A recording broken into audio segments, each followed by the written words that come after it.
Let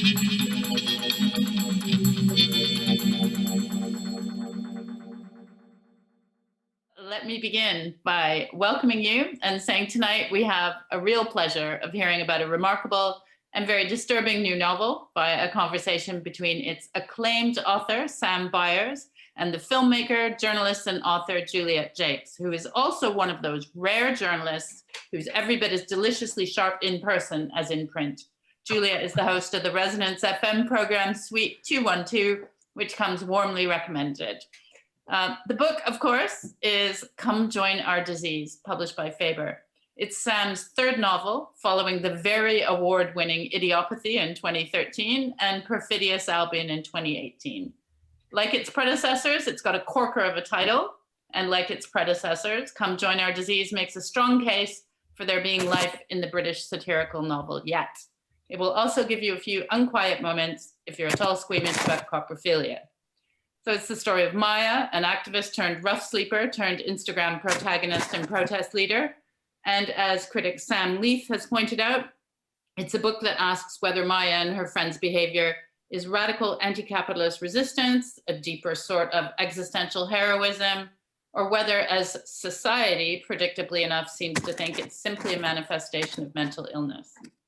My name is Karen Shook, and I'm honored to present this event, present and then run away actually, for Housmans, a proudly independent bookshop whose doors first opened in 1945 and which has been based in King's Cross in London since 1959. Housmans specializes in books, magazines, and periodicals of radical interest and progressive politics, focusing on subjects such as feminism, Black politics, LGBTQIA perspectives, the environment, socialism, and anarchism. It also hosts events such as this throughout the year.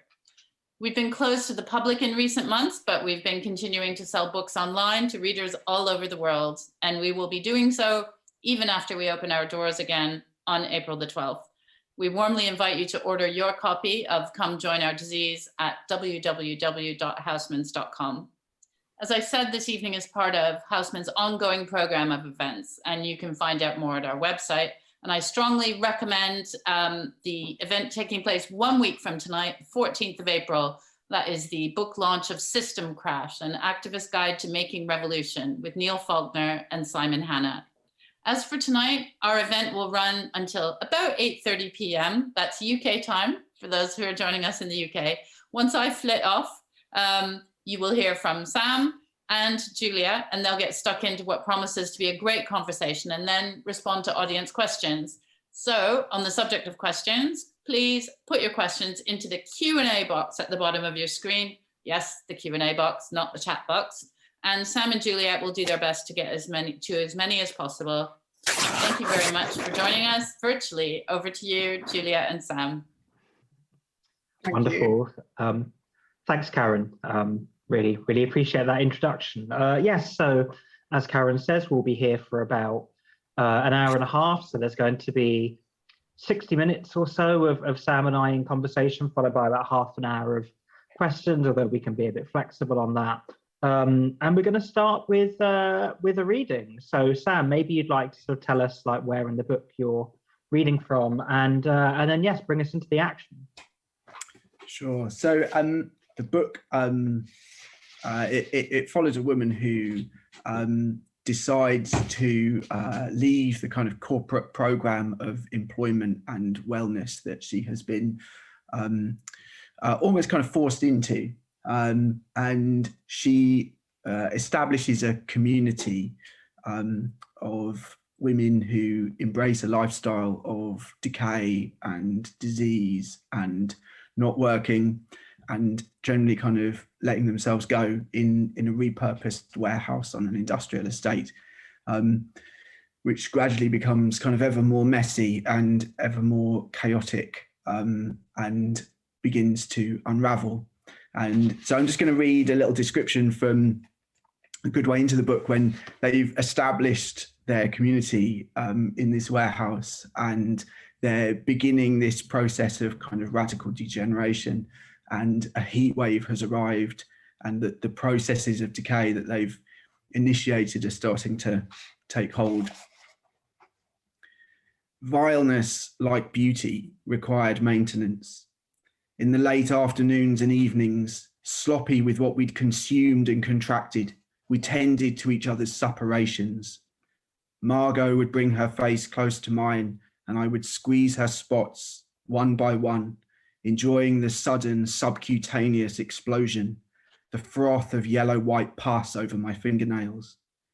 Then I, in turn, would offer my back or thighs to Kim or Zelma, and one or both of them would dig with filthy fingers into the depths of one of my open sores, which by then were not painful but numb, scraping from the softened, spongy interior of the wound the wriggling activity it had attracted. Sometimes, when no pustules needed bursting or maggots extracting, we daubed and decorated each other with the liquids we lived with. Menstrual blood was popular. We used it to pattern our cheeks and chests.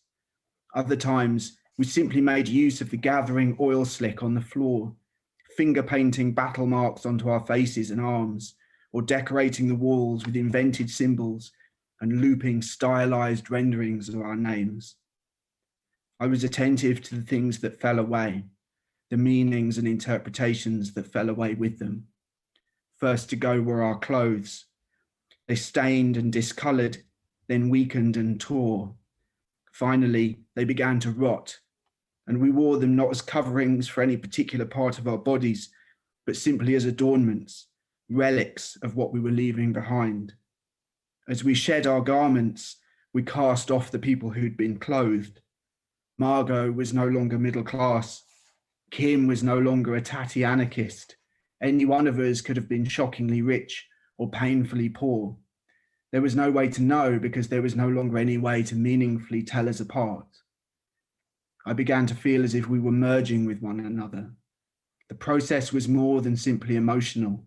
It was biological, systemic.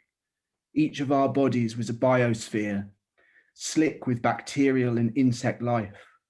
We teemed, and what we teemed with brought us closer not only to each other, but to the ecosystem we inhabited, fed off and nourished. Bacteria bred in the ooze of our waste, our discarded food remains and puddled shit, then travelled onto us and between us, carried not only on the thickened air, but by the fleas and lice that hopped and crawled from one body to another. There was no difference, I began to think, between the puddles on the floor and the streaks of filth on my skin and the acne that had erupted on Margot's face.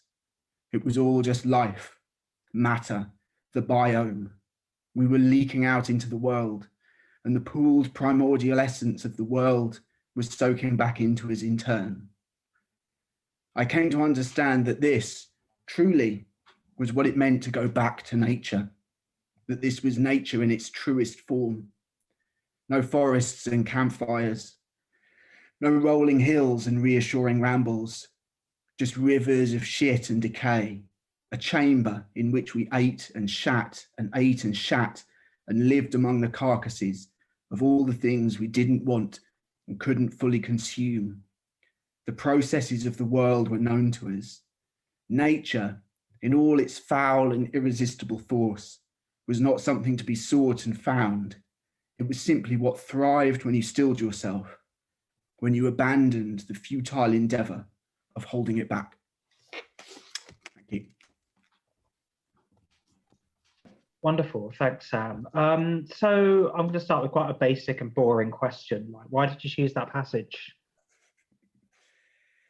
I chose it because I prefer reading descriptive passages to passages with lots of dialogue in them, but also because I think it's one of the passages I still think about when I think about the book, and I'm always interested in the passages in the sort of latter stages of the book, because it's hard for me to remember how I got there, how I sort of came to write them, and there's still passages that feel quite foreign to me in a strange sort of way. So as well as sort of, I think, conveying honestly what the book is about and where it goes, and sort of nicely setting up some of the themes of the book, it's also really interesting for me to read passages from those sections of the book that I'm still trying to figure out, I suppose, where they came from. But I quite like that feeling because I can't hear myself in those passages, and I prefer my writing when I can't hear myself in it. Yeah, that's really interesting, and it makes me think of something that one of my favorite writers, the Belgian author Jean-Philippe Toussaint, talks about in a book of his that came out a few years ago, Urgency and Patience. And he talks about writing being something like, the best writing, he says, comes when you've done something like a tennis player who's done tens of thousands of hours of practice and has warmed up properly and gets into this kind of zone where they're so kind of immersed in the game and playing brilliantly, and every shot goes just between the lines and so forth, but they can't quite explain where that came from. And, you know, I always think of like interviews with sportsmen, and particularly because I'm a big football fan, footballers, and they've just scored like a brilliant goal, and at the end they say, like, talk us through the goal, and they just say, oh, I just hit it and it went in.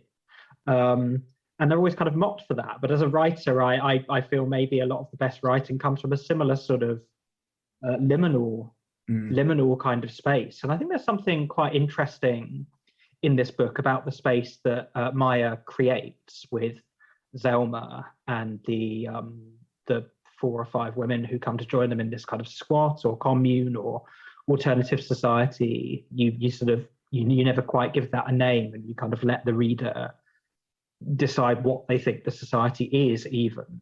But I wonder if I could maybe press you a bit on why you decided to have these women create this kind of liminal space, but to do it through this embrace of, you know, bodily fluid, blood, piss, shit, vomit, and of kind of completely letting go of the social norms around them. I think there's a few things there, and I think there's a relationship between you know, what you're saying about writing, and, you know, in a sense, you know, some relationship with Maya's project, which I think is a sort of departure from the self, a departure from the, like, what we might call like the scaffold of the self, or the more limiting aspects of the project of the self. And so, you know, just as I sense you enjoy a feeling of writing, either in our own writing or in someone else's writing, where it feels like it sort of transcends that sort of limited sense of an individual psyche. I think, you know, Maya's project is in part one of, you know, making the boundaries between herself and others, between herself and the world, more porous. You know, and, you know, like she says in that passage, that she's sort of leaking out into the world, and she's also absorbing the world. And I think I was interested in the extent to which the body is both the means by which a project like that couldn't be enacted, and also the barrier that actually stops us having a more intimate relationship with the world around us, because of the way we experience the borders of our body and associate with the borders of our body, the borders of ourself, you know. And so once I was thinking about that, it seemed to me that there would have to be some sort of project of leakage or expansion, you know, out through one's skin, really. And at the same time, I was very interested in the idea of freedom. And I think there's a sort of thematic journey there through my 3 books, which I didn't do it deliberately as I was writing them, but in the first book, people are very paralyzed by cynicism, and they're so cynical about everything they can't do anything. And in the second book, I think people move towards a very tentative place of resistance. And in this book, I really wanted to say, like, okay, well, what would it mean to step outside capitalism and society and norms completely? And I suppose what I was asking is, you know, we all use the word freedom quite kind of liberally, like we'd all like to be more free, and we'd all like everyone else to be more free.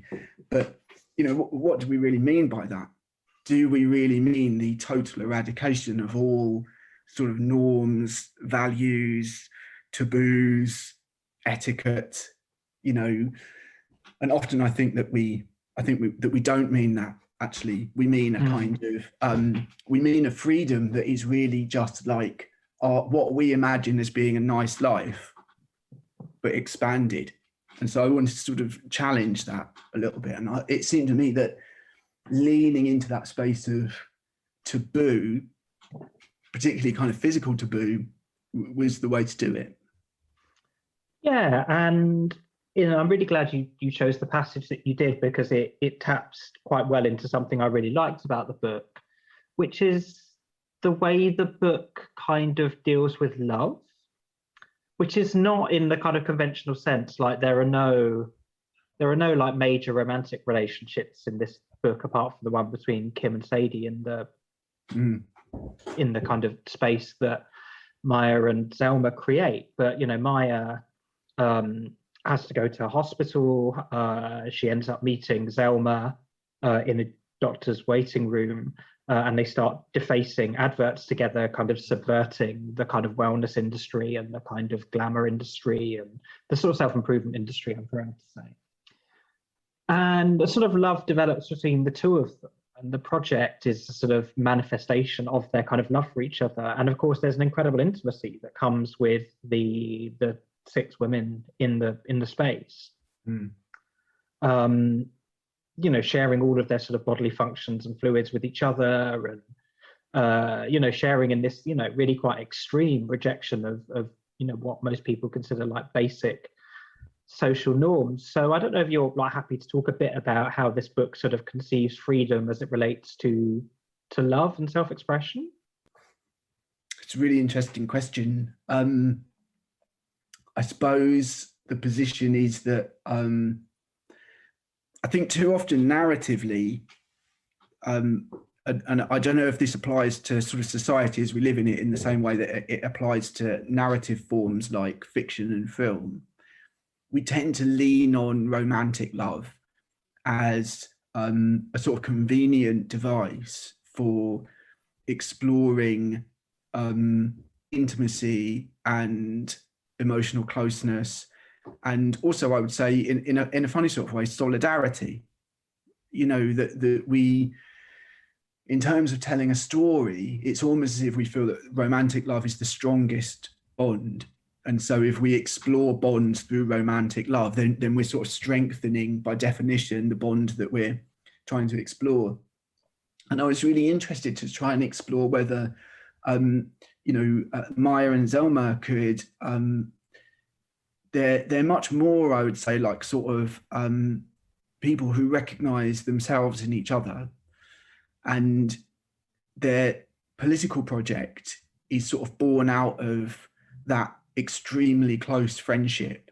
It's sort of beyond friendship, it's into sort of like extreme identification. And I think, and I don't know if you agree with this, I'd be interested to know, but I feel that sometimes friendship is undervalued as a sort of political force, if you like, because so many of our narrative forms are so interested in romance, romantic love, and in those kind of relationships. We kind of end up with a view that the way towards change is really to change your own personal circumstances in terms of your immediate relationship with another person, rather than, how do our relationships become a sort of foundation or a model for what we then sort of put out into the world, which I think is much more the case with friendship and solidarity. So in a way, I almost wanted to kind of remove the obvious narrative crutch of it being a sort of a more straight down the line love story, which I think we too often lean into. But I do think you're right to use the word love, because I think the kind of love that emerges in that space it is just a different kind of love. It's not quite the same as romantic love, but it's love nonetheless. Like, it's a very intimate relationship that they have, and it's relationship of equals. I mean, that's the other thing I feel quite strongly about. It's not a relationship that depends on the same kind of power dynamics as a romantic relationship. Yeah, I mean, I would broadly agree with what you say about like romantic love and, you know, kind of monogamous relationships being overrepresented and overprivileged in a lot of our narrative forms, as opposed to other kind of loves, whether it's like friendship or you know, the love of a certain kind of community or place or group of people, or, you know, in this case, a sort of creation of a kind of different space that is, like you say, more than friendship, and is not a conventional romantic relationship, but nonetheless has a kind of love at its core. I did find myself thinking, when thinking about that, obviously, this is very much a book about women and how they navigate a world largely, but not entirely, made by men. But the male characters here are relatively incidental compared to the female characters, who are sort of sketched much more deeply and with much more kind of nuance and affection, I think. And I think that's what makes this type of relationship possible. I personally would buy the kind of space of relationships that you create between these characters, between women, much more than between men, I think. So can we talk a bit about kind of why this book focuses on women so much, and maybe what some of the kind of challenges were for you in writing these characters, and any, you know, kind of political issues that you thought about when creating them? Yeah, I mean, the first thing to say is I think there's been an emphasis on women characters through all three of my books. This one more so than the other two, certainly. But it's certainly something I'm drawn to, and I ask myself why that is. And I think part of what that is that I need the illusion of projecting myself outwards, like to return to that idea of you know, writing one's way out of the self. I almost feel like you know, there are many ways I'm privileged as a male writer, but one of the ways I'm privileged is that the minute you write a female character, no one will ask you about autobiography. No one will ever say, how personal is this? No one will ever say, is this based on your real life? It's like you just remove all possibility of that happening. And that's very liberating. And strangely, what happens as soon as you do that is, you know, for me, it feels that I'm able to write in a more personal way, because I don't know if it's like putting on a mask or stepping out from behind a mask, like whichever way you want to look at it. But, you know, I feel sort of, it's like I can kid myself that I'm making everything up. The other thing to say is that, you know, Maya, her voice was very clear to me, and she was always Maya. And I didn't really feel that I had an awful lot of say in that. You know, sometimes, like, there's some characters in novels you feel that you can play around with them a little bit, and you're like, who are they? Like, what do they do? Like, what do they sound like? Maya was never really like that. She, you know, she just always was who she was.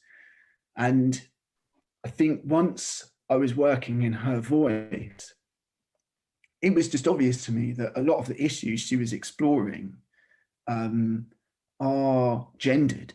You know, I think that the issues of kind of beauty and wellness and how people present themselves, you know, I just think it's kind of undeniable that, you know, that is enforced on women more than on men. I do think that's kind of changing. I've read some really interesting stuff about masculinity on Instagram, and, you know, this growing sort of like body beautiful aesthetic. But I think certainly in the workplace, there's still a huge sort of inequality there. And I also think you're totally right that once they're all in that space together, you know, when I asked myself, would Maya and Zelma invite men into that space? I just thought, no, I don't see why they would, actually. And, you know, sometimes that just happens, I think, when you know your characters in that way. And you know, I felt confident that that was how they would run it. You know, that they would invite women to be with them. So it does present its challenges, but I also think as a writer, you know, there are lots of things in this book that sort of present a challenge. And I think, you know, again, I don't know how you feel about it, but, you know, I think when you're working, you want to be in a place where you're a little bit uncomfortable. I think you want to really trust that if you're feeling a little bit uncomfortable, something interesting is happening, and actually distrust the feeling that you're operating from a zone of total comfort. Well, I mean, something I feel very strongly with writing fiction, because, you know, obviously I veer between short fiction and journalism. And if I know before writing a short story what's going to happen, I'm not interested in writing it. Like, I mean, maybe I know the ending, but I don't know how the characters are going to get there, what ups and downs they're going to have. You know, if I know the story from start to finish, then it's not going to be fiction. It's going to be like an essay or a piece of journalism or maybe a tweet or something. But the joy of fiction is in the discovery, and it is in putting yourself, like you say, in a space where you set up a scenario, and then to some extent it maybe escapes your control, and things, as we were saying earlier, happen kind of not on a really directly conscious level. And I think that speaks to some of what you were saying just then about knowing Maya in particular and Selma very well as characters, and so kind of instinctively knowing that they would create this kind of women-only space, but without being, you know, particularly aggressive about that point, but, you know, everyone just knowing it's the right thing to do.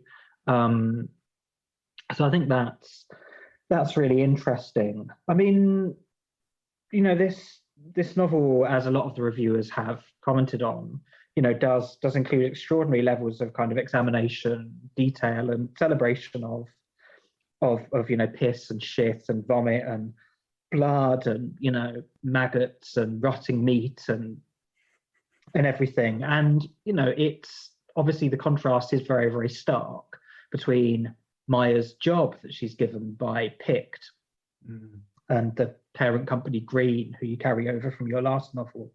Her job is sort of keeping society from collapse, and the job is intolerable. She's basically swiping left or right on all sorts of images that may or may not be judged as offensive.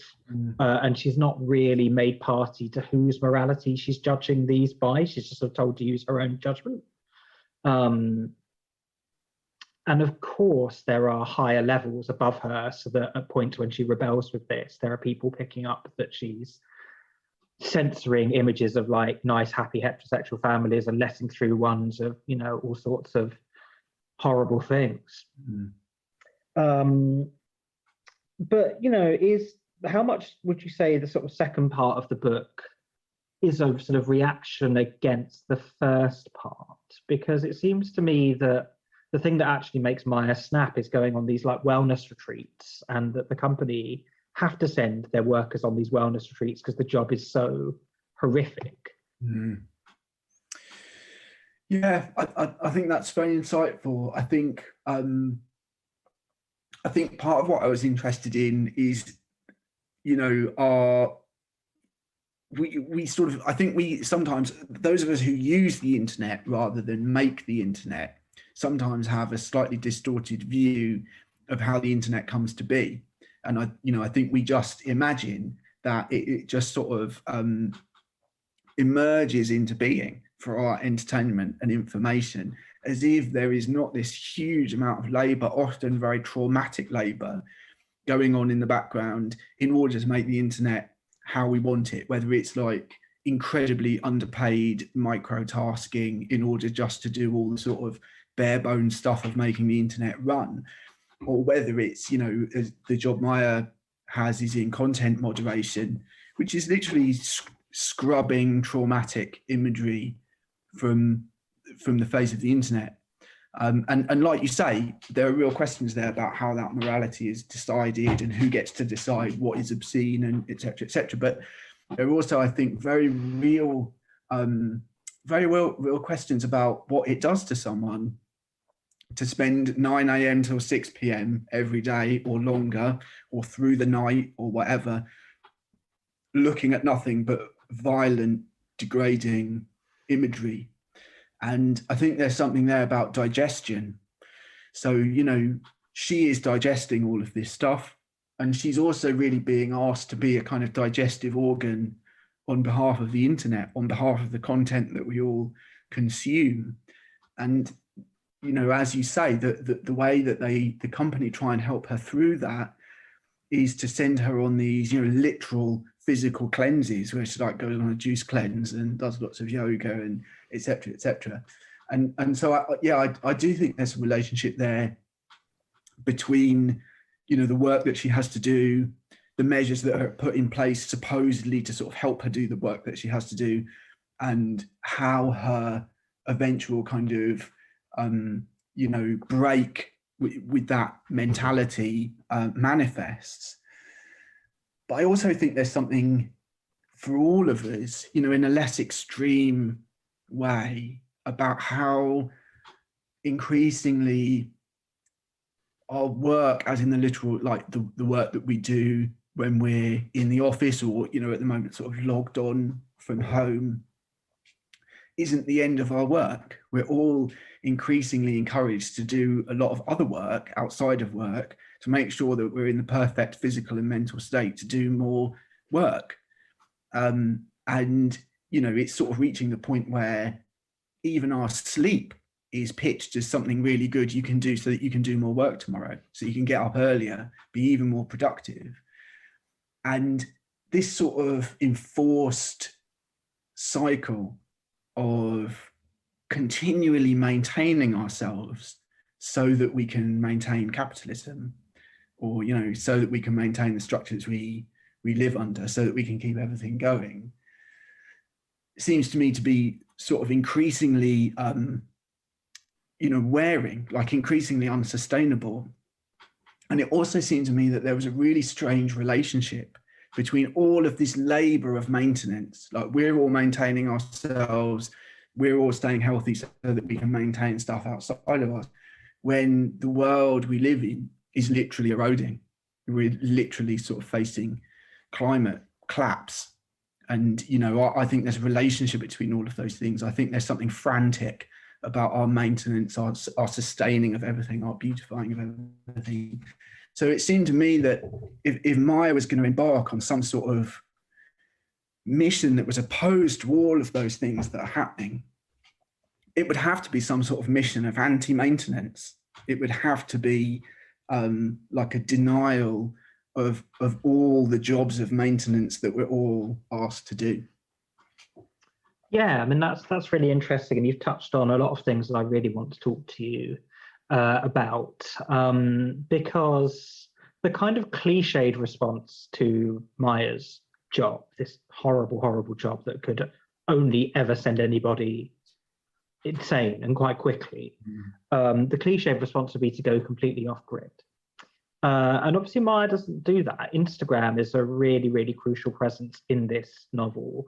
You know, at the start of the novel, Maya is homeless. She's at a camp that gets raised, and, you know, because she seems like somebody whose life could be, you know, quote unquote, turned around.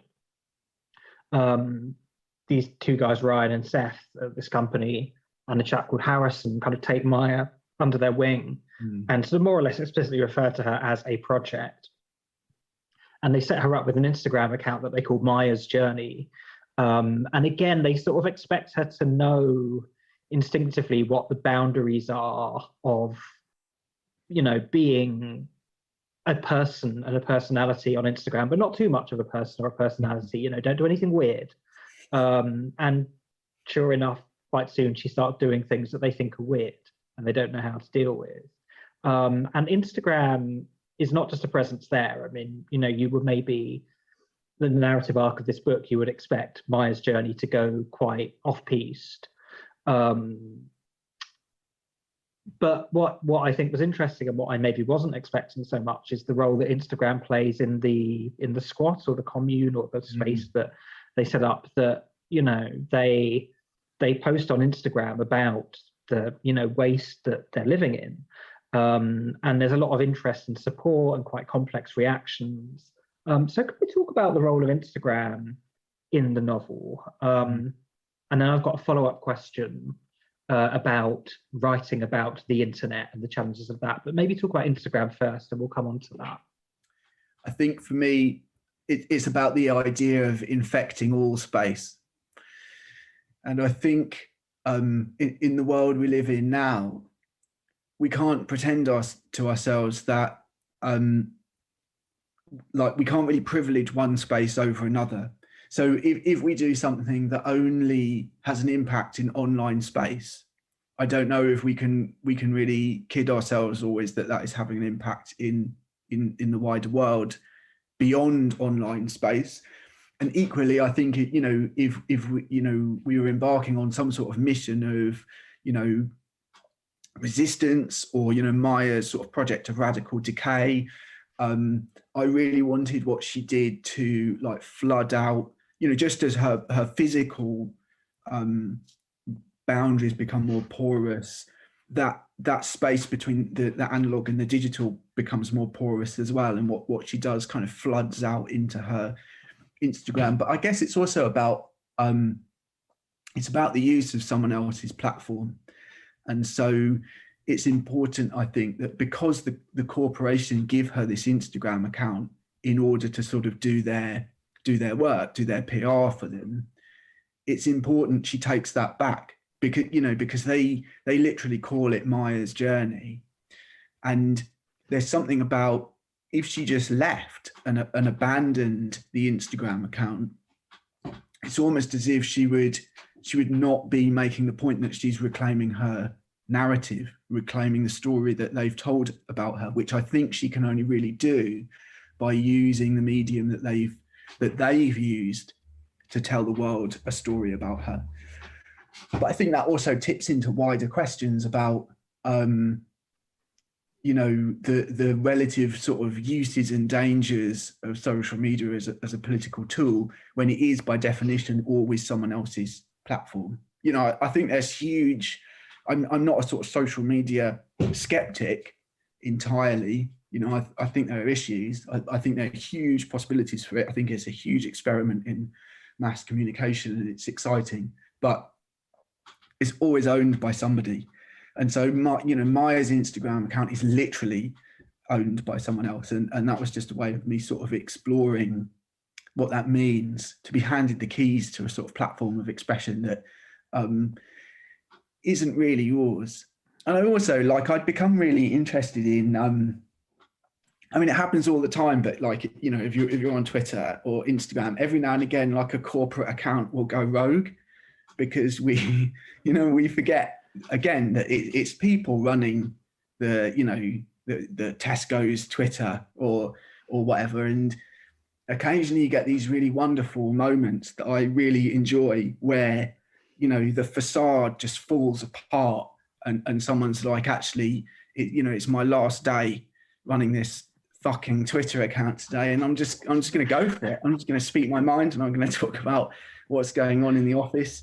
And I just absolutely love those moments when they happen and we're all reminded that the internet, as we like to call it, as we sort of lazily call it, is really just people. It's just a bunch of people talking. Yes, they might be talking from behind a sort of corporate facade, but it's still someone that has to do that, still someone that does that as their job. And I think there's something really interesting there, like you say, about the limits of that, because I also feel like corporations and even like the FBI and the police and God knows who else all want to behave like people on social media. So or have them all making these sort of cozy jokes with each other, like the FBI has tweeted the Home Office and they're all having a joke about Halloween or something.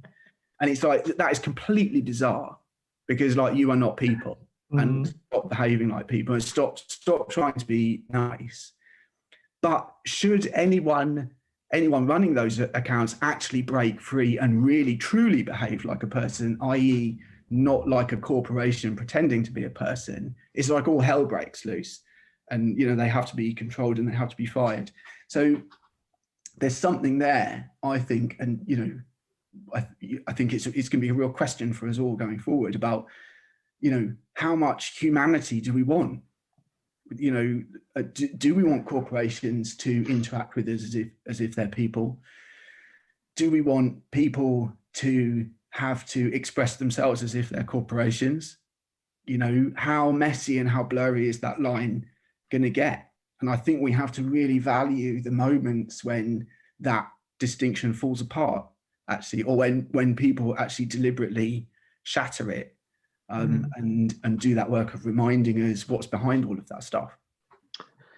Yeah, I mean, there's loads of questions there that I would love to kind of go into further, but we don't have so much time. But it does lead on to the next question I wanted to ask, which is this kind of idea of the internet novel, which I feel is a very kind of 2000s thing.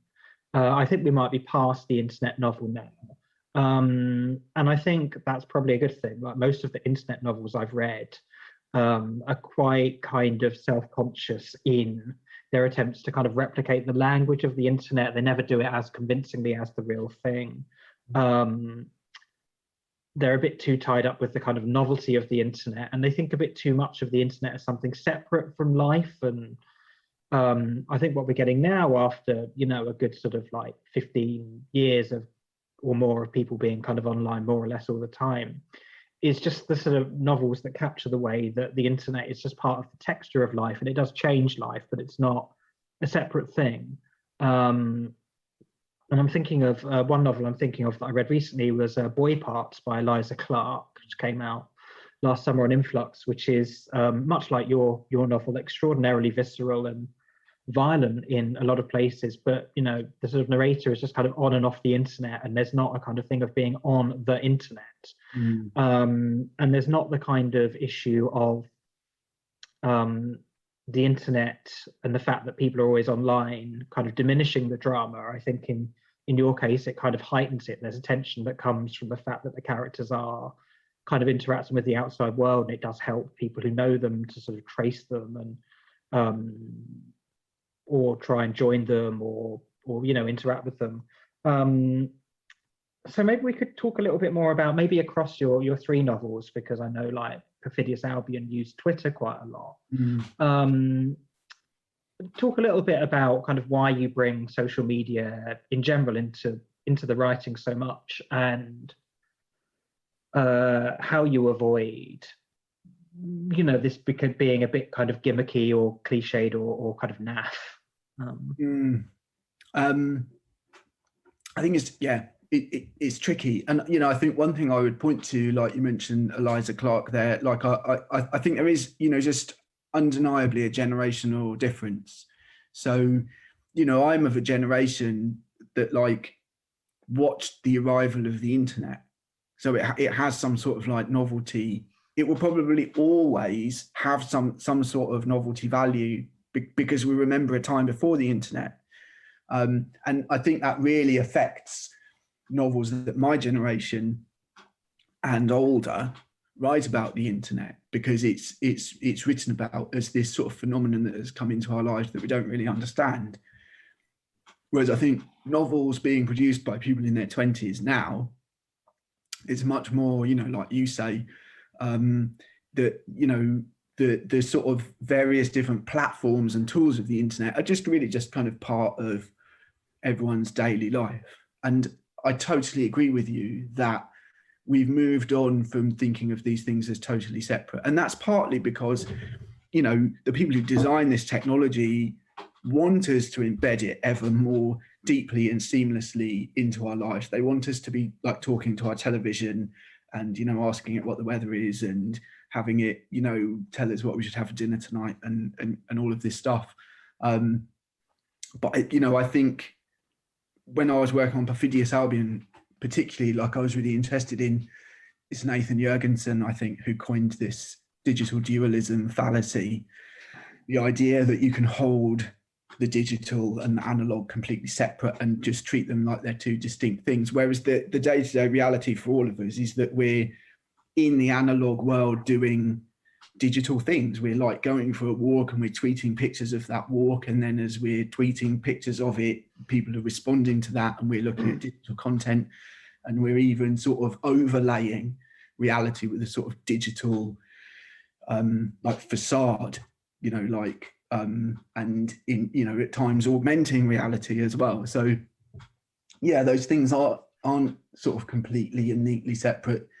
But the really funny thing that strikes me is when I, you know, was first publishing novels, there was a real discussion among kind of established novelists about, it was ridiculous, like whether you could include an email in a book or like whether it would just look tacky in 20 years, or like, oh my God, how are we going to do text messaging in novels?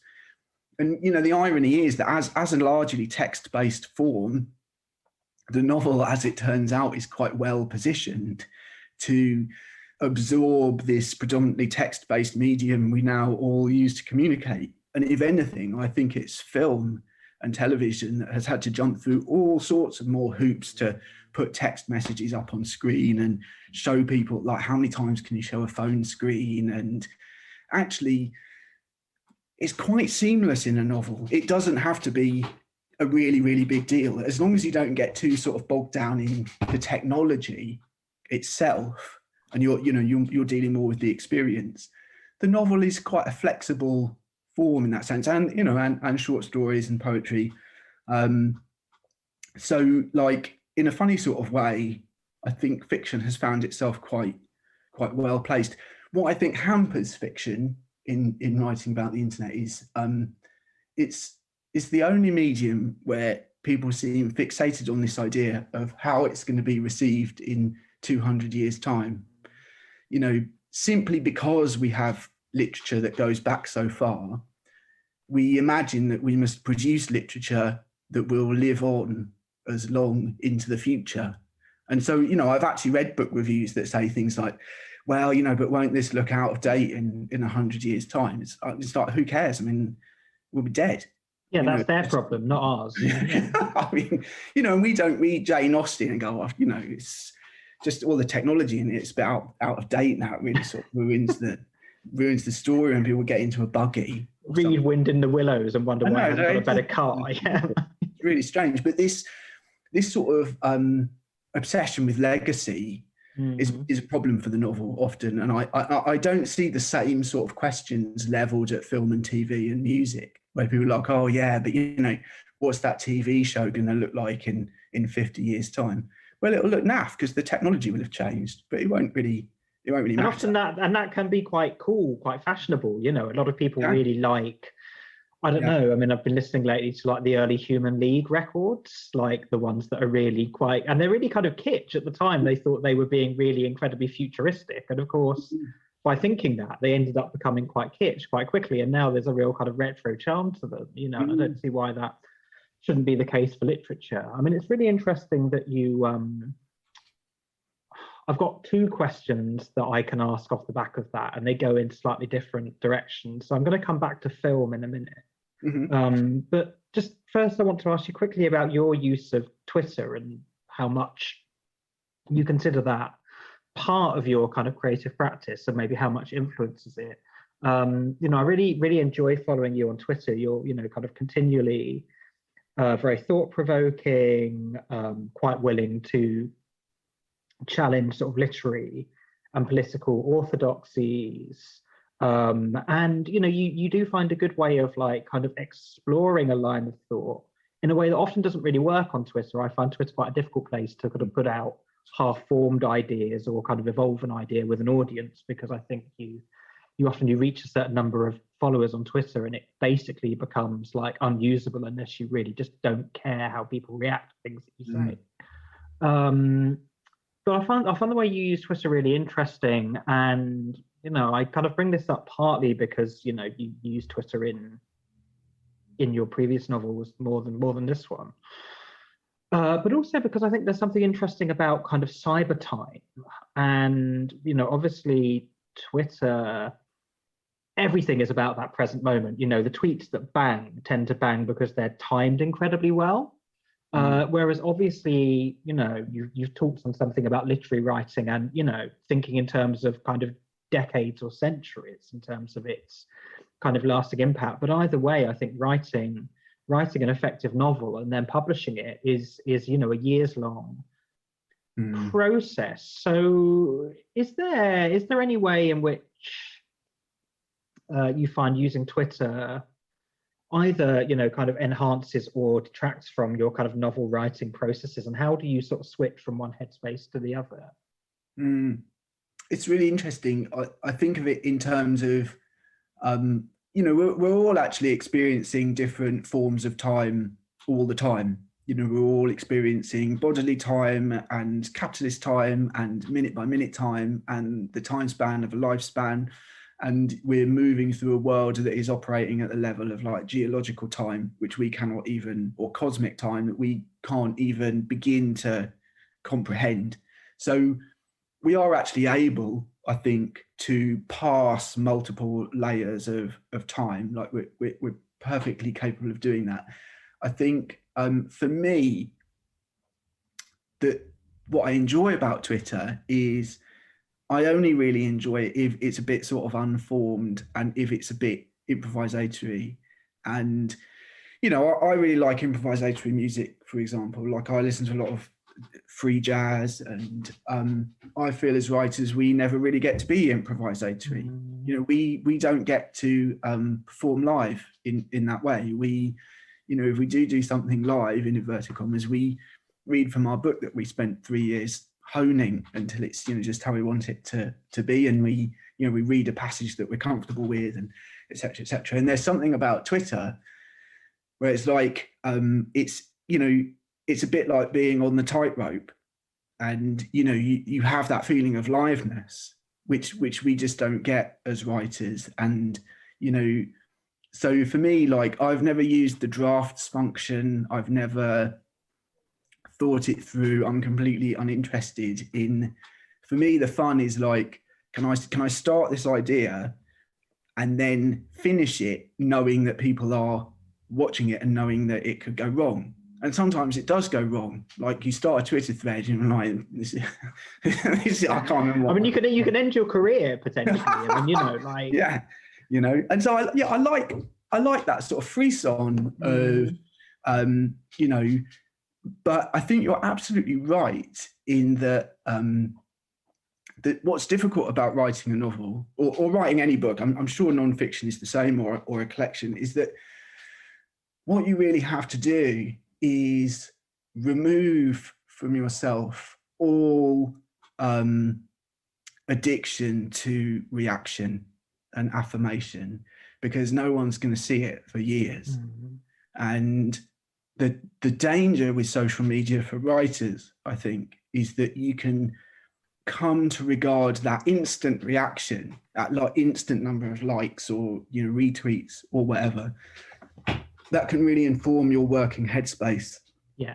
And that is absolute anathema to working on a novel, because if you applied that logic to working on a novel, you'd read someone out every line that you wrote and say, is it good? Like, is it good? Is this good? Do you like this? And like for years, you drive everyone around you completely mad. And yourself, yeah. And yourself. And, you know, it would be awful. Like, that's a terrible way to produce good fiction. So I think somehow you can only really engage in social media as long as you're able to not let it infect that more privileged space of, you know, the time that you need without reaction. Let's put it that way. But like, actually, this is a good. I'm gonna turn that back on you. Like, for those of you who don't know, most people on this call know Juliet as a broadcaster and essayist, cultural commentator, political commentator. But in June, Juliet's first volume of short fictions is published, and it's a really wonderful book. I'm reading it now. It's like a history of trans Britain told through a mixture of fiction and found texts through multiple different voices, multiple different forms. And I'm actually really interested to ask you, Juliet, like you've worked in journalism, you use social media, you have a podcast. And like clearly you've also been working away in the background for quite some time on this substantial collection of fiction. So how have you found that shift? How did you like manage that balance? Yeah, it's really, yeah, okay. Listeners, first, I just want to say I didn't put Sam up to this. I thought we might briefly mention that the book is out, but yeah, okay, that's a really interesting place to turn it onto me for a moment, but not for long. How have I found this? I mean, I was consciously trying to get out of a kind of what I felt was quite a kind of rat race of sort of journalism and social media, and these things are kind of bled into each other. There was kind of a thing that happened in the early 2010s where blogging, journalism, comment sections on journalism and social media, and particularly Twitter, all kind of bled into each other. And there's this kind of thing that happens if you get like different colored Play-Doh and you think, oh, I'll merge all the colors together and it will be amazing and I'll get all these incredible colors I've never seen before. And it just comes out as this kind of like shit gray. That was kind of what I felt had happened.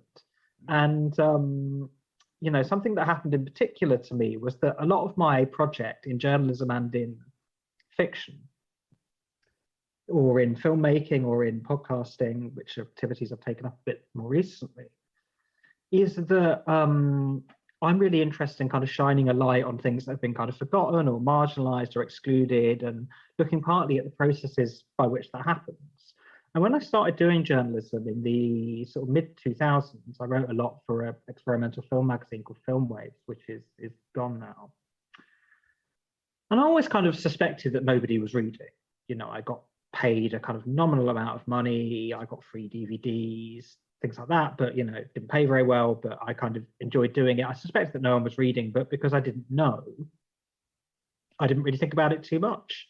And it was a very different thing in the early 2010s. I was writing regularly for the what my comrades call the bad NS, which is the New Statesman, to differentiate it from the good NS, which is the New Socialist, which is you should all read.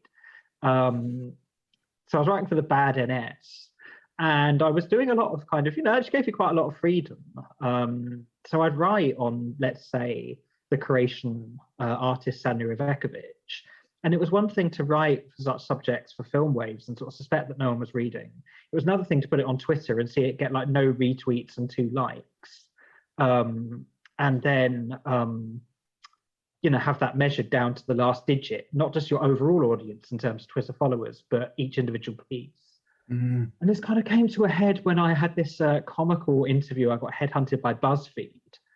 And they were telling me, you know, look, we want you to be a writer who gets lots of hits. And I was like, you haven't read my work, have you? And, you know, they told me the office would be like an upbeat, optimistic place to work in. And I was like, you really haven't read my work, have you? Or even read my Twitter, by the sounds of it. But you know, I found it kind of horrifying, and I had to sort of make a choice between doing that job or applying for PhD funding, and I chose the latter. And so I kind of consciously set up my life as a way of getting me out of that kind of hamster wheel. So I got PhD funding because I went into journalism for money. The idea was to do journalism to make money to support creative writing. And in the early 2000s, that still looked plausible. I mean, journalism's kind of like poetry now for most people. Like, you know, you might like make a little bit of money here or there, but it's you know, it's more or less a hobby for most people, I think, at this point, who are, you know, names that you're seeing, people who look like they're doing really well, actually not really earning much money from it at all, and are probably, you know, I mean, I do a lot more teaching now than writing, because I just kind of prefer it. It pays better and it's more satisfying. But, you know, maybe there are people I have to pretend to like who I don't, but I don't have to do it publicly. You know, I consciously sort of got myself out of that headspace. And I did withdraw from social media quite a lot when I was doing the bulk of the writing on Variations. It was between sort of 2015 and 18. And for a lot of that time, I didn't have a personal Twitter account. I had the Sweet 2121 for a bit. I kind of stopped posting on Facebook, except to say, like, here's something I've written.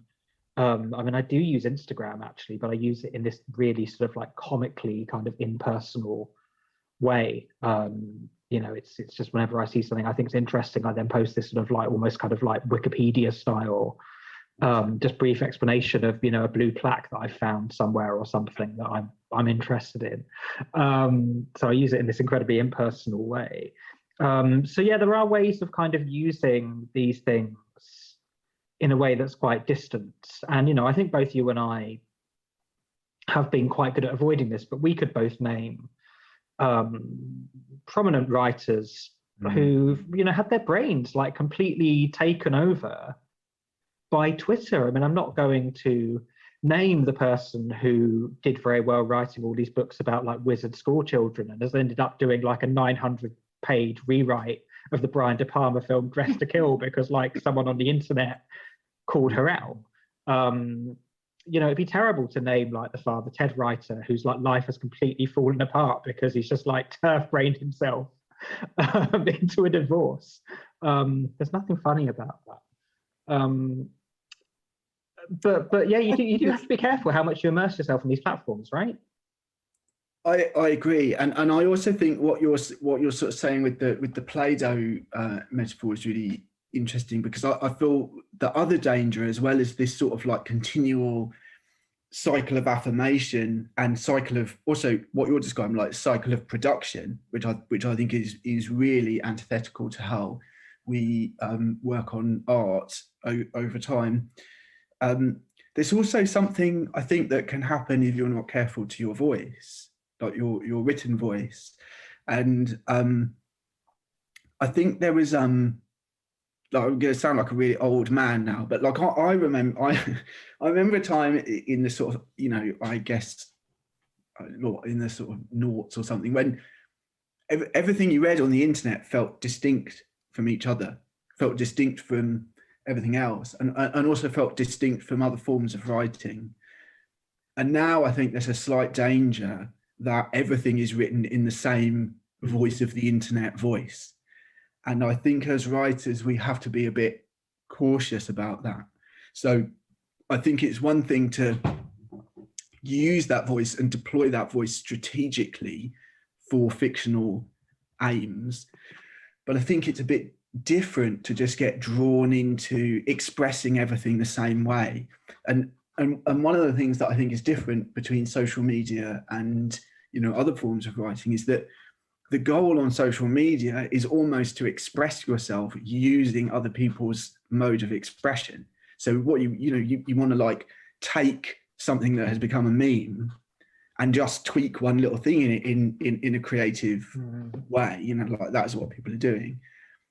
You can't really do that in fiction. You can't really get into that headspace where you're like, oh, I just want to do that thing that's really popular but ever so slightly different. But that's a totally wrong-headed way to go about, you know, producing fiction. I also think there's something which I think you're sort of getting at with what you were saying as well about approval. And I think we can forget sometimes that creative work isn't always about approval. It's not always about winning people's approval. It's not always about getting lots of praise.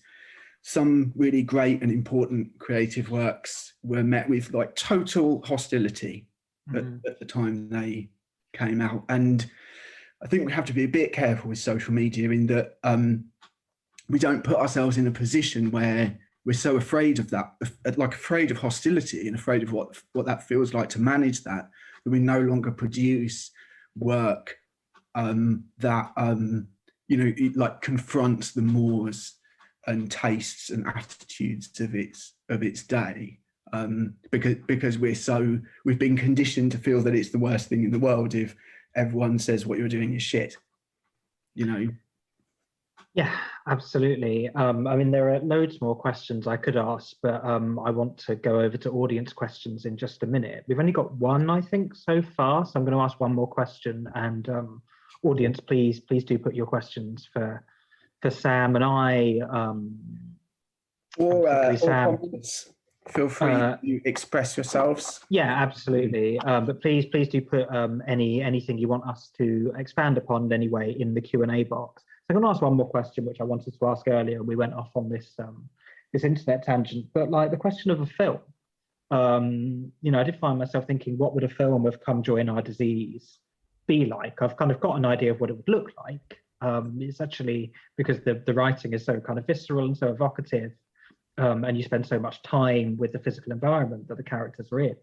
You can imagine what it would look like. And you know, the analog that came to me first was some of Pasolini's late work. I mean, Salo, you know, in the way it uses kind of physical horror in political commentary, and there's you know, some really brutal scenes of like coprophilia in that film, but also even more so perhaps his like really bawdy adaptations of the Decameron, the Canterbury Tales and Arabian Nights. I wondered if you'd had any thoughts about whether you'd like this novel to be filmed, if so, how, and if there's been any interest so far. No, it might surprise you to learn that people aren't queuing up to turn it into a film. Perhaps they don't have the like special effects budget.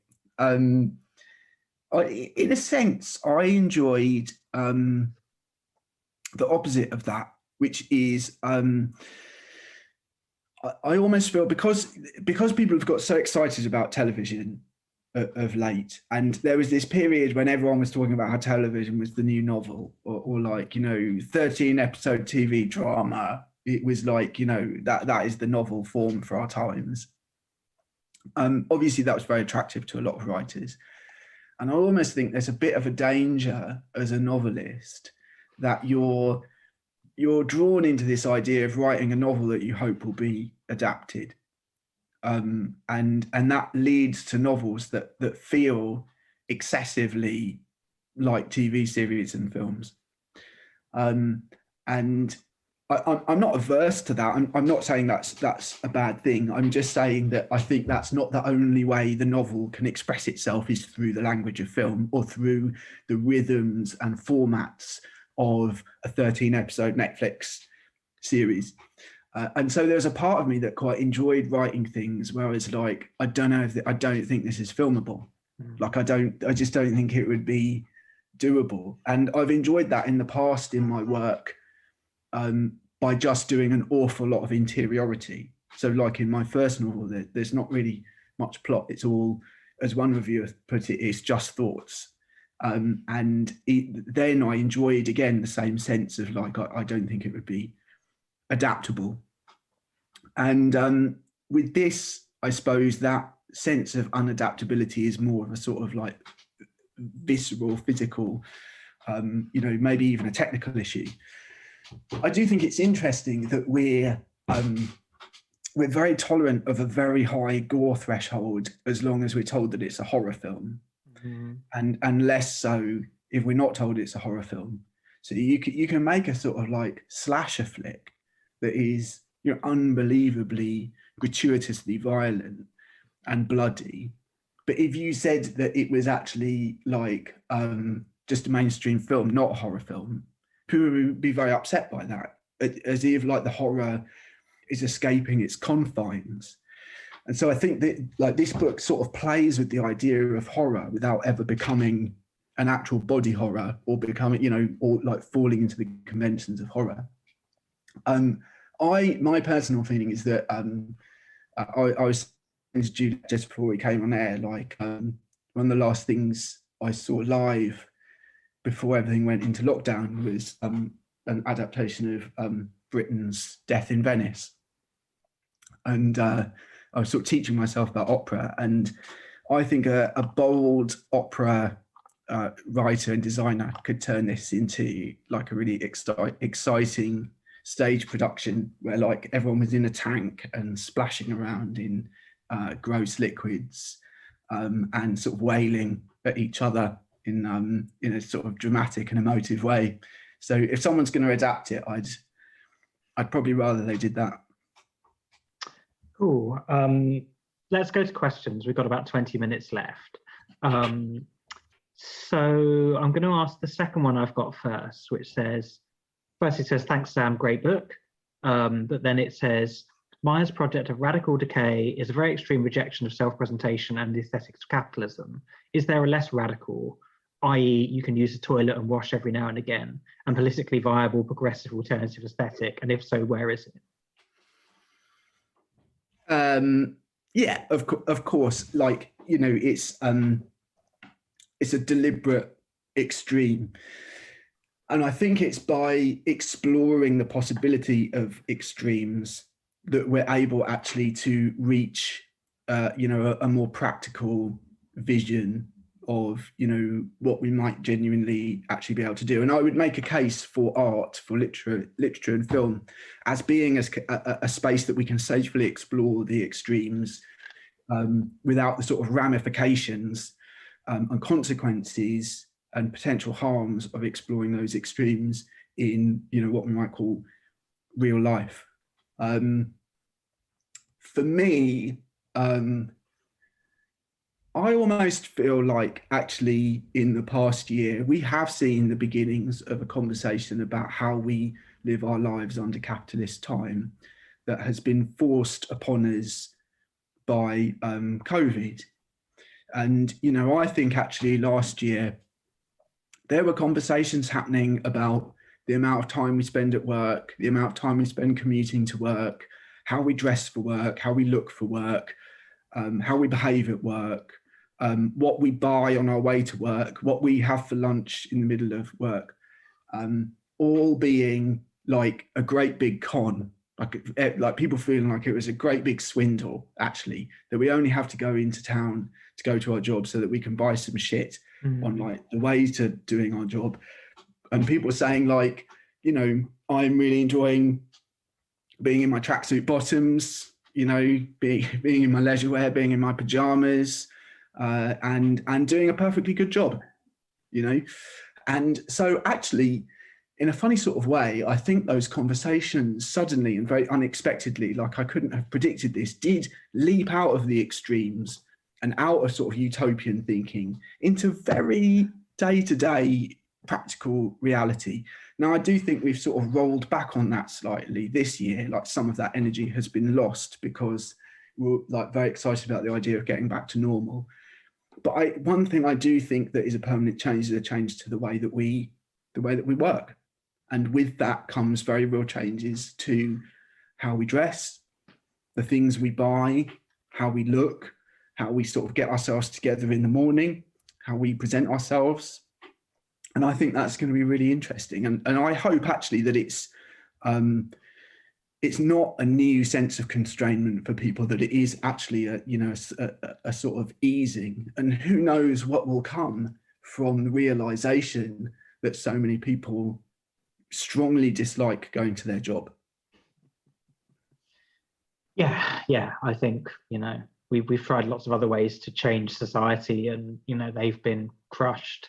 So maybe this extraneous thing will lead to certain changes that we can't predict. I think that's probably too big a conversation for us to open up here, but obviously it's something for everyone to go away and think about. There's sort of 3 questions about your writing and the influences on it. So I'm not sure whether to ask them all separately or kind of give them all together. So there's one question that asks about previously published work that you drew on for inspiration when writing about physical revulsion, from Glenn, who says that I can't think of any other similar previous work. And then there's a question from someone else just asking if there are any other writers of political fiction that you like or influenced by. And maybe it would be interesting to take those 2 questions together, because you can think about how the political and the physical have maybe interacted in things that you've read. Yeah, it's really, those are really interesting questions. In terms of what I was influenced by writing the book, I was, it's true that, you know, it's more difficult to find that kind of work perhaps in the Western tradition.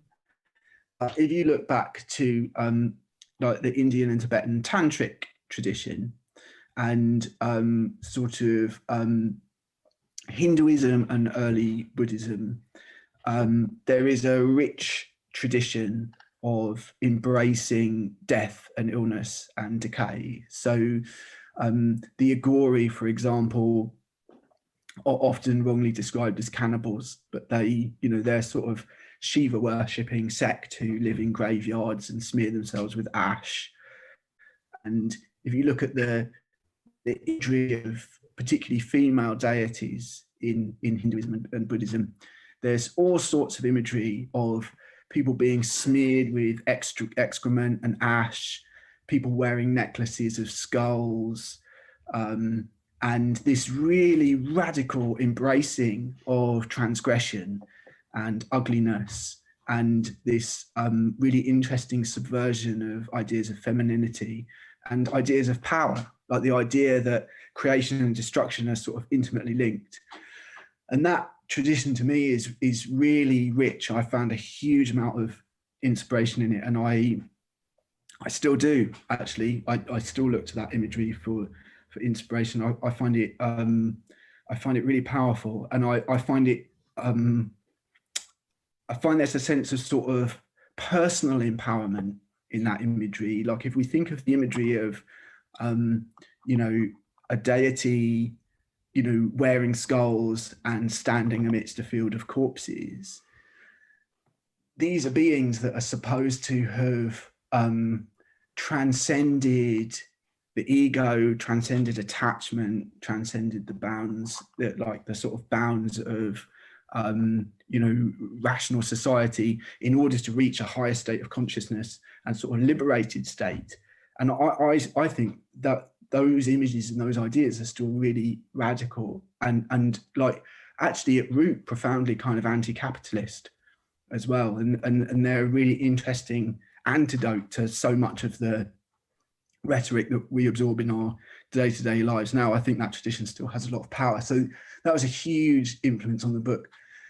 In terms of like contemporary political writing, I mean, I suppose I would look to people who are like doing something with the novel form, which seems to be able to bridge the space between the personal and the political, which is something I think fiction is very, very good at. So if you look at a project by someone like Elena Ferranti, where there's this absolutely amazing detail of the interior lives of her characters, but mapped against the like feminist and political history of a whole country over 40 or 50 years. That to me seems to be like an incredibly inspiring project. And I would also look to writers who are pressing at different ways of writing about the self. So, you know, someone I'm very interested in at the moment is Rachel Cusk as well, who I think has pressed at the boundaries of what the novel can be, the novel as a form, in order to present a more fractured and complicated, almost fragmented portrait of the self and selves in dialogue with each other, which I think is an inherently political project. I think any time that we are rethinking how we present the self, you know, that is a political project. As to sort of like broader scale political writing that inspires me, I'm going to be honest and say that a lot of those voices do come from social media. Like as we were talking about before, like it would be wrong of me not to acknowledge that there are voices and thinkers that I can access through social media that I can't access through the mainstream media, and that I can't access through stuff that is published in book form. And I know, you know, we're all very critical of the internet at times, and we all sort of like moan about how difficult it is to use, and you know, like people keep logging onto Twitter and talking about this hell site or whatever. But the truth is, like, some of those voices, I don't feel I would have been exposed to them were it not for social media. And I still don't feel that if I completely shut off all social media, I don't feel I would actually replace those voices in the same way. And so a lot of that thinking has been like really influential in my work, and I think has changed the way I think about politics and changed the way I probably think about politics in fiction as well. Yeah, I mean, I talked a bit earlier about people getting like Twitter brained.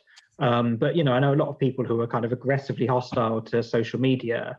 And then when I see them in real life and have conversations with them, they just parrot like bullshit from The Guardian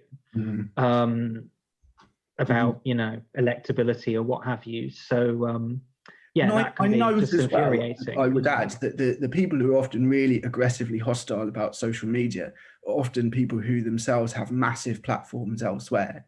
So yeah, of it's course. easy to be aggressively hostile about Twitter if you have a weekly column in a broadsheet newspaper in order to express every thought that comes into your head. Yeah. The rest of us don't have that luxury. So, quite. We have to be careful as well, I think, about how dismissive we are of what occurs in that space. Yeah, completely. So just to bring you on to a question from someone who says, asked how your three novels relate to each other. Do you see echoes or similarities across them that you didn't expect? Yeah. Well, I talked before about this sort of arc towards freedom. Like I feel I've written myself towards freedom, and I don't mind saying that I was dissatisfied with Perfidious Albion. Like I didn't feel like I was able to sort of fully realize my vision,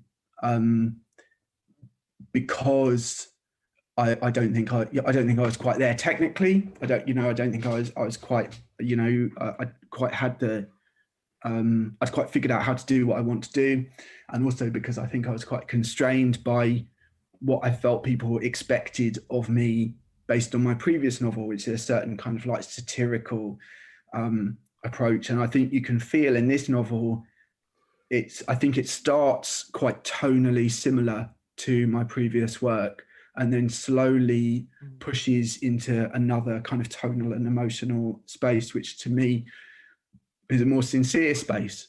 Like I think I took away the crutch of humor in a way, and almost stopped allowing myself just to make jokes about things, and said to myself, no, you're going to have to really like address it properly. Like you're going to have to sort of lean into the sincerity of that and try and make a sincere statement, and risk looking stupid, because I think sometimes, as people who produce works of comedy, sometimes what we're doing is just avoiding being laughed at. We're just using humor as a kind of defense mechanism, which almost it foregoes, it heads off any criticism in advance, because it's like, oh, I'm not actually dealing with this seriously, I'm dealing with this ironically, or at a certain kind of remove, by mocking it. And so I wanted to push further out from that.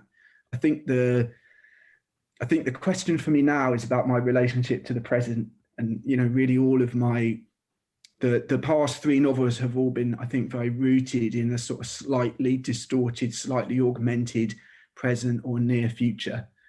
And because of where I got to towards the end of Come Join Our Disease, which is a slightly sort of more mythical or mystical or transcendental space, I think I have questions now about how to lead myself back to the material present, or whether I even want to lead myself back to the material present, or whether I want to sort of stay in that space that opened up at the end of Come Join Our Disease. So that's the tricky question I'm sort of wrestling with now. Yeah, and I look forward to seeing how you answer it, and especially somebody who writes a lot of historical fiction and kind of enjoys exploring the present through the kind of past. I'll be interested to see how you handle that. Question for us both from Can, who says, are there any podcasts in addition to Juliet's which you enjoy, on any subjects that you'd like to share and shout out? Well, first I'm going to say that Sam will be on this month's Suite 212 with another good friend of mine, Carl Neville, talking about this idea of the State of the Nation novel. So you should all listen to that when it goes out on Resonance, I think on the 20th of April, but it'll be on the Suite 212 SoundCloud as well. I'm going to answer this first because I do like podcasts, I listen to a lot of them, but they're pretty much all to do with contemporary British politics, which is not healthy. I don't recommend it. Over the last year, like since the 2019 election, I've really been enjoying Trash Future, which sort of looks at kind of like bad technology and what it does to our lives and how it's used by politicians. They're mostly comedians, and it is often very funny. And we talked about humor as a coping mechanism back just now, and they're utterly kind of black pilled, like they're really just like everything is hopeless, the future is trash, hence the name. Everything's this horrible postmodern morass where like any possibility of things actually getting better has been taken away from us. One of them does a really, really good impression of Keir Starmer that's kind of worth the asking price alone. He's really kind of nailed that sort of, Alan Partridge becomes a middle manager kind of voice. So I enjoy that. There's another one I really like called We Don't Talk About the Weather. Really, really good political analysis. Often actually they do a really good service of delving back particularly into the sort of like 2000s and finding these kind of stories that anticipated the direction that British politics was going to go in, and looking at the sort of nexus of sort of like Brexit and Blue Labour and Boris Johnson's Conservatives and all the other just fucking awful things that are happening all around us. So they're really good. I mean, I wish I listened to more kind of arty podcast things that are actually doing something kind of adventurous with the medium, but I tend to sort of have them on the background or listen to them while I'm on the bus or something. So I haven't really gotten into the ones that kind of spin a long narrative or do something really, really strange with the form. I use them to teach myself often about subjects that I don't know about. I find that really useful. It's such an admission. I listen to quite a lot of like new age spirituality, which I find very calming. But one of my projects through this sort of lockdown year was I wanted to teach myself about tarot, which I'd wanted to do for quite some time, because I'm really interested in a sort of archetypal sense. And I've really enjoyed some podcasts that there's one in particular, I think it's called Between the Worlds, which is like two, I think they describe themselves as LA witches. And every episode they take one tarot card and detail all its sort of ramifications, its iconography, and different interpretations of it. And I've really enjoyed like working through. That's been really helpful to me as someone who like doesn't know anything about it. There's also one I like called, I think it's called Against Everyone with Conor Habib, which is this really interesting mix of left-wing politics and like sort of, I suppose, like Christian occult, which always ventures into areas I know absolutely nothing about. And I really welcome that in a podcast where someone is just sort of presenting something to me that is completely outside of my discipline, completely outside of my knowledge. I like that sense of having someone who's very knowledgeable about that subject talk me through it. So I've enjoyed both of those over the past few months. Cool. Well, we don't have any more questions, and we're pretty much bang on 8:30 p.m. So I don't see any other option but to wrap up, which is a shame because I think you and I could talk all night. But I've really enjoyed myself. We both have very rich and full and busy lives, by which I mean like you have a very full and rich and busy life. I'm going to like play FIFA soccer again, but come join our disease out now. If you haven't got it already, get it. It's good. Variations is out in June. Sam's back catalogue is all still available as well, as is mine. Buy it all from Housmans. Don't buy it from Amazon. Thanks a lot for joining us. And hopefully see you all another time. Sam, thanks a lot. Thank you, everybody. Thank you, Juliet. All right. Take care, everyone. Bye now. Okay.